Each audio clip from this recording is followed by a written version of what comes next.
It's great. What we pay for is what we use, and that makes a big difference to our household. It's always precise, it's always accurate, and we know exactly what's going out. Previously on Fully Charged. We met Mark, who showed us efficient car sharing schemes. We infiltrated the government to talk to Silke about Germany's energy policy. And drove 200 kilometres for Sylvia to show us how Germany's renewables capability dwarfs the Brits. And now we've returned to Berlin for the final time to explore a house that creates more energy than it uses. So, I'm in your kitchen of your beautiful house. It is really nice. Thank you very much. Yes.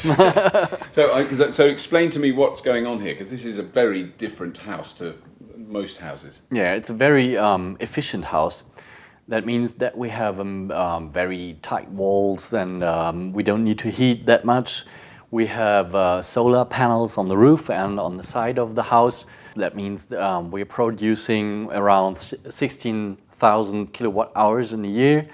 We just may use around about 4,000 or 5,000. And we have 2 cars in front of the house that are charged by the electricity power from the house, from solar power. At the end of around the year, the house will produce more energy than we need and the cars need, and we can feed the net. So the house has been built as an experiment then in Berlin?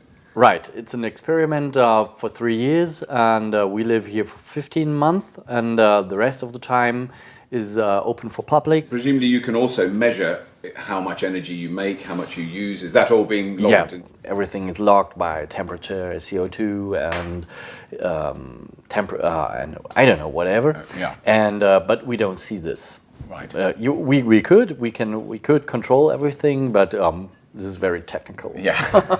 Really, the experiment is you live here normally, and then at the end, people can see this is how much we use. And you can see on the internet, there's a homepage where you can see our demand and our actual energy use. Right. And in the house you normally live in, your normal house, have you got energy efficient systems built in, or solar panels, or all? We tried to use very low energy before. Because of 2 reasons. It's expensive to spend energy, and it's not sustainable. So we try to figure out how to live with very small heating bills and power bills.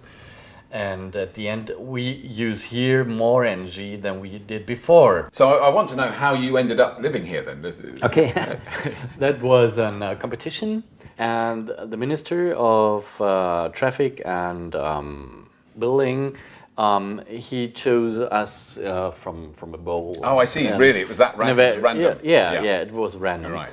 So the walls are very well insulated. Your windows I can see, and doors are very. Yeah, we have 3 layers in the windows, and we have hemp in the walls for isolation. How do you heat the house then in the winter? Okay. How would you make it warm? It's all with electricity. We use our solar power to heat water, and this water runs through the floor, under the floor. Through the floor, right. yeah. So if you have a shower here, has the water that you're having a shower with, has that been through the system here? Is it all in one system? Yeah, it's all in one system. Right. We have 230 liters in the tank. In a tank, and this is heated by the solar power. Right. But we have another feature. We have a big battery. Oh, you do? So the house has its own battery? Yeah, too. it has its own battery. It's standing outside because of emergency things. And it has 40 kilowatt hour storage capacity. Right.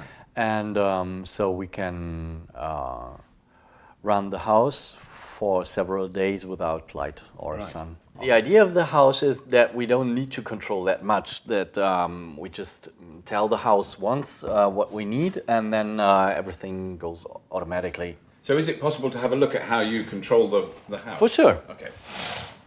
For example, we can tell the system, please make the scene morning.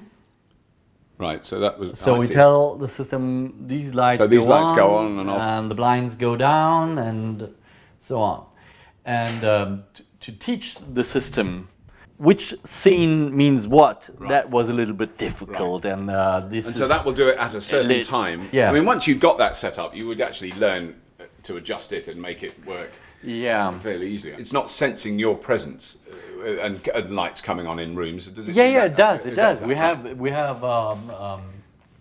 the sensors up there. Yeah, right. For example, in the toilet, it's good to have these. How did you call them? These sensors. So sensors. As you move, sensors. as you go in, they come up. The light comes on. Yeah, it's very intuitive. Right.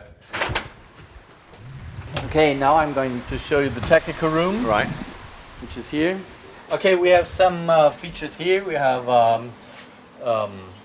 for example, I don't know the English word. Inverter. Inverter, yes. right. From the solar panels. This is for the solar panels on the roof. Right. And these three are for the solar panels from the wall. And we can see how many energy we produce today. It's 30 kilowatt hours from on the roof. And it's not been a sunny day. Oh. Wow, that is amazing. Here we have the air heat exchanger. Right. That means the outgoing air is warming the incoming air. Right. And you don't lose that much energy. Right. Air heat pump. We call it a heat exchange. Heat exchange. Right. It's taking the heat out of the air outside. Yeah, right. Putting it into the house. Right. Yeah. I heard that if you heat air with electricity, you need 3 kilowatt hours to electricity to heat 1 kilowatt hour of heat. Yeah. And with this system, it's the other way around. You not just need 1 kilowatt hour electricity to produce 3 kilowatts of heat. Yeah, right. Right. So that's much more efficient. Very much more efficient. Yeah. So here's a little fact to end up with. In 2010, the UK could produce on a beautiful, hot, sunny day in midsummer 74,000 kilowatts from solar electricity. In Germany, on the same beautiful, hot, summer day, they can produce 17 million kilowatts. So we have to accept that Germany is a little bit more advanced than us, and it's probably the reason that people are coming from all over the world to see things like this incredible house in the middle of Berlin. This house is just extraordinary. It produces more energy than it uses. It even produces enough energy to charge these cars and the really cool electric bike. So it's been fantastic being in here in Germany, even though the weather is very, very familiar and extremely moist. Stay tuned for funny little electric cars that drive themselves.